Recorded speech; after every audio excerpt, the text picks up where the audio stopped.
नमस्कार, बहुत स्वागत है आपका न्यूज़ 18 के डिजिटल प्लेटफॉर्म पर। मैं हूं आपके साथ अंशिका पाठक। कुछ तो मजबूरियां रही होंगी, यूं ही नहीं कोई बेवफा होता। अलीगढ़ में चर्चित सास दामाद वाले केस ने एक बार फिर नया मोड़ ले लिया है। बेटी की शादी से पहले होने वाले दामाद राहुल के साथ फरार हुई सास करीब 10 महीने तक बिहार में उसके साथ रही, लेकिन अब वो उसे छोड़कर अपने जीजा के साथ भाग गई। राहुल का दावा है कि वो 2 लाख रुपए कैश और जेवर साथ में लेकर गई है। शिकायत लेकर अलीगढ़ पहुंचे राहुल को पुलिस ने घटनास्थल बिहार का बताकर वापस लौटा दिया है। अब राहुल तो यही कह रहे हैं कि इश्क एक आग का दरिया है और इसमें डूब कर जाना है। अब राहुल अकेला महसूस कर रहे हैं और दूसरी तरफ बेवफा सास की चर्चा हो रही है हर जगह। अलीगढ़ की वो सास जो पिछले साल अपने होने वाले दामाद के साथ भाग गई थी, एक बार फिर अब चर्चा में है। करीब 10 महीने तक दामाद राहुल के साथ एकदम पति पत्नी की तरह रही और उसके बाद उसने उसे भी अलविदा कह दिया। इस बार वो अपने जीजा के साथ भाग गई और जाते जाते 2 लाख रुपए कैश और जेवर साथ ले गई। अब आप ये सोच रहे होंगे कि आखिर ये चल क्या रहा है। आपको पूरा मामला बताएंगे। फिलहाल राहुल परेशान है, शिकायत लेकर वो अलीगढ़ पहुंच गए, लेकिन पुलिस ने कह दिया और उन्हें लौटा दिया ये कहकर कि ये मामला तो बिहार का है। रिश्तों की ये उलझी कहानी अब एक नए मोड़ पर खड़ी है। ये पूरा घटनाक्रम अप्रैल 2025 का है। 16 अप्रैल को महिला की बेटी की शादी तय होती है। घर में रंगाई पुताई, रिश्तेदारों की आवाजाही और शादी की तैयारियां जोरों पर थी, लेकिन शादी से महज 12 दिन पहले ऐसा हुआ जिसकी किसी ने कल्पना भी नहीं की। जिस युवक राहुल से बेटी की शादी होने वाली थी, उसी के साथ सास घर से चली गई। आरोप ये लगा कि वो घर से लाखों रुपए कैश और नकदी लेकर फरार हुई।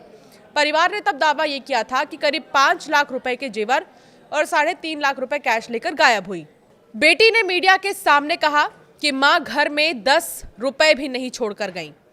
परिवार के मुताबिक महिला ने राहुल को एक स्मार्टफोन दिलवाया था। धीरे धीरे दोनों के बीच में बातचीत बढ़ी।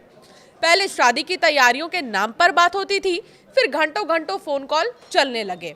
महिला के पति जितेंद्र ने तब आरोप लगाया था कि जब वो शादी की तैयारी के सिलसिले में घर आए तो पता चला कि पत्नी और राहुल के बीच 15 से 20 घंटे तक फोन पर बात होती है।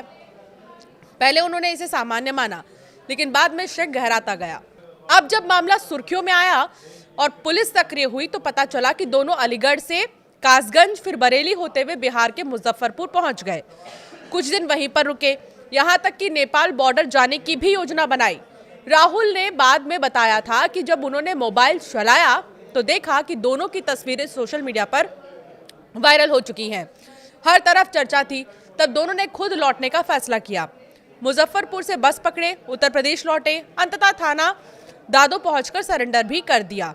थाने में जब पूछताछ हुई तो इस दौरान सास ने घरेलू हिंसा का आरोप लगाया। उसने कहा कि उसका पति शराब पीकर मारपीट करता था, अपमानित करता था और अक्सर घर से निकाल देने की धमकी देता था। सास का कहना था कि जब राहुल फोन करता था तो कभी बेटी बात करती थी, कभी वो खुद। इसी बात को लेकर घर में विवाद बढ़ता गया। पति ताने मारते थे, अब तो राहुल के साथ ही भाग जाओ। उसने पुलिस के सामने कहा था कि जब हालात असहनीय हो गए तो उसने वही किया जो उसे उस समय ठीक लगा। राहुल ने भी बयान दिया कि वो महिला को पहले से जानता था और उसके कहने पर ही साथ गया। वो रोती थी, कहती थी अब जीने का मन नहीं करता, मुझे लगा कि उसे अकेला छोड़ना ठीक नहीं होगा। पुलिस ने कानूनी प्रक्रिया पूरी कर महिला को राहुल के साथ जाने की अनुमति दे दी। अब करीब 10 महीने तक दोनों बिहार में साथ रहे। स्थानीय सूत्रों के अनुसार पति पत्नी की तरह रहे, लेकिन हाल ही में राहुल ने आरोप लगाया कि महिला उसे छोड़कर अपने जीजा के साथ भाग गई। राहुल का कहना है कि जाते समय वो 2 लाख रुपए नगद और कुछ जेवर भी साथ ले गई है। राहुल ने कहा कि मैंने उसके लिए अपना घर छोड़ा, समाज की बातें सुनी और वो मुझे छोड़कर चली गई। लेकिन पुलिस ने हवाला ये दिया है कि ये जो घटना है वो बिहार में हुई है, इसलिए वहीं की पुलिस जो है कार्रवाई करेगी। अब राहुल बिहार जाकर शिकायत दर्ज कराने की तैयारी में है।